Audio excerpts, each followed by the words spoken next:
بسم اللہ الرحمن الرحیم السلام علیکم ویورز، تمام سرکاری ملازمین اور پینشنرز کو آج کی تازہ ترین خبروں کے ساتھ خوش آمدید کہتا ہوں۔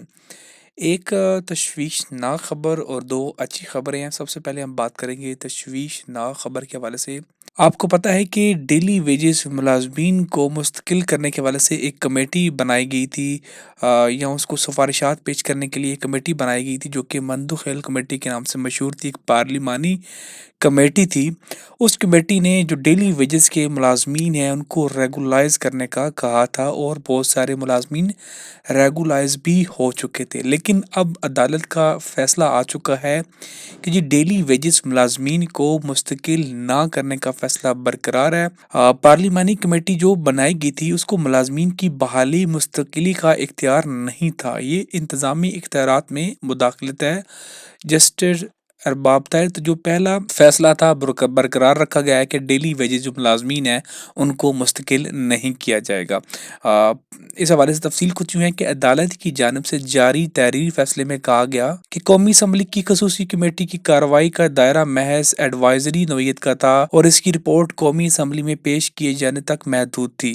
مطلب ان کا یہ یہاں تک ان کی کوئی چیز ہی نہیں تھی، مطلب کہ اس مندو ہل کمیٹی کا یہاں تک صرف وہ ایڈوائزری حد تک ان کی نوعیت تھی کہ وہ ایڈوائز کر سکتے تھے، رپورٹ کر سکتے تھے، قومی اسمبلی میں پیش کر سکتے تھے۔ اس کے علاوہ اس حد تک مخصوص کمیٹی کی کارروائی کو آئین اور قانون کے تحت جائز قرار دیا گیا۔ تاہم فیصلے میں واضح کیا گیا کہ خصوصی کمیٹی کی طرف سے اداروں کے سربراہان کے ملازمین کی بحالی اور مستقلی کے احکامات دینا قانون کے مطابق نہیں تھا۔ اس طرح ملازمین کی سینیارٹی اور تنخواہوں کے تعین سے متعلق دی گئی ہدایات بھی کمیٹی کے دائرہ اختیار سے باہر ہیں اور قانونی تقاضوں کے خلاف تھیں۔ عدالت نے قرار دیا کہ ایسے اقدامات کو محض انتظامی بے ضابطگی نہیں کہا جا سکتا، بلکہ یہ آئینی اور قانونی فریم ورک کی صریح خلاف ورزی کے مترادف ہے۔ تو ان تمام ملازمین کے لیے یہ بری خبر ہے، اب ان کا جو پرماننٹ کرنے کا جو خیال تھا وہ اب اپنے ذہن سے نکال دیں۔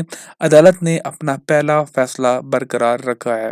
اگلی جی خوشخبری ہے سندھ کے پولیس ملازمین کے حوالے سے۔ ان کا ایک درینہ مطالبہ تھا کہ ان کی جو تنخواہیں ہیں پنجاب کے جو پولیس ملازمین ہیں ان کے برابر کی جائیں، تو اس حوالے سے ایک کمیٹی بنا دی گئی ہے جس کے لیے G D I G P finance chairman ہیں، جس کے اس کے علاوہ اے آئی جی پی فائنانس ممبر ہیں اور اے آئی جی پی لاجسٹک اس کے ممبرز ہیں، جو کہ اس بات کا تعین کریں گے کہ کتنا فرق ہے پنجاب کی پولیس کی تنخواہوں میں اور سندھ کی پولیس کی تنخواہوں میں، اور اگر آیا ان کو برابر کیا جاتا ہے تو بجٹ کے اوپر اس کا کتنا افیکٹ پڑے گا۔ اس حوالے سے اس کمیٹی کو 15 دنوں کے اندر جب وہ رپورٹ کرنے کا کہا گیا ہے، جو کہ 22 جنوری 2026 سے آنورڈ یہ کمیٹی اپنا کام سٹارٹ کر چکی ہے۔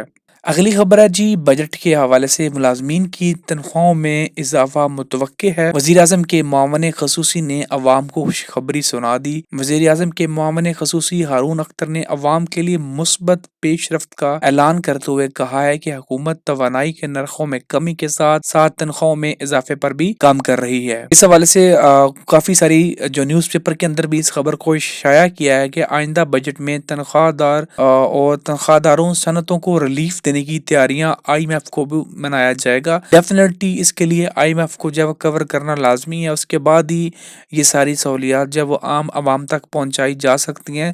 لیکن اس دفعہ کہا یہ جا رہا ہے کہ گورنمنٹ اس دفعہ کافی سنجیدہ نظر آ رہی ہے کہ جو تنخواہ دار ہیں ان کو ان کی تنخواہ میں جب وہ اضافہ کیا جائے گا، لیکن ساتھ میں ہمارا ایک یہ بھی مطالبہ ہے کہ جو پنشنر حضرات ہیں ان کو بھی لازمی یاد رکھا جائے۔ پچھلی دفعہ ان کی پنشن میں بھی نہ ہونے کے برابر اضافہ کیا گیا تھا، تو ان کی پنشن میں بھی اس دفعہ خاطر خواہ اضافہ ہونا چاہیے۔